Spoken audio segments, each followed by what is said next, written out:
যে রিয়েল ভাবে ব্যবসা করে, প্রকৃতপক্ষে ব্যবসার মানসিকতা, সে আমার মতো ভাবে। যেমন আমি ব্যবসা যেদিন থেকে আমার ভিতরে ঢুকছে নেটওয়ার্ক মার্কেটিং, সেই দিন থেকে আপনাদের বলে আসতেছি না যে আমি মৃত্যুর আগ পর্যন্ত ইনশাল্লাহ নেটওয়ার্ক মার্কেটিং করব। কেন আমি মৃত্যুর আগ পর্যন্ত নেটওয়ার্ক মার্কেটিং করতে চাই?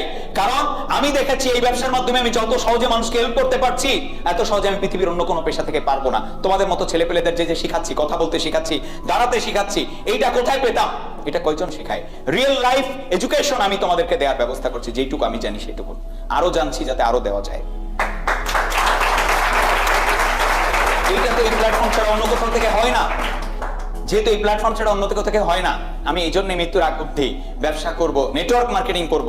আমার এই নেটওয়ার্ক মার্কেটিং টাকার জন্য না, টাকা তো আমার এমনি আসবে। আমি অসংখ্য মানুষকে হেল্প করতে চাই, এটা আমার দর্শন, এটা আমার থিঙ্কিং, এটা আমার প্রার্থনা to the God, to the Almighty. আমি সবসময় আল্লাহকে বলি যে আল্লাহ, নেটওয়ার্ক মার্কেটিং মৃত্যুর আগ অবধি করতে চাই, তুমি আমাকে এমন তৌফিক দাও যেন আমি শত শত মানুষকে তাদেরকে গড়ে দিতে পারি, যারা স্বপ্নবাজ, তাদেরকে পাঠিয়ে দাও, তাদেরকে গড়ে দিই, তাদের লাইফটাকে একটা অনন্য উচ্চতায় নিয়ে যায়, অনন্য একটা জায়গায় নিয়ে যায়। আর এই কারণে তোমাদের জন্য ট্রেনিং সেশন, তোমাদের জন্য এত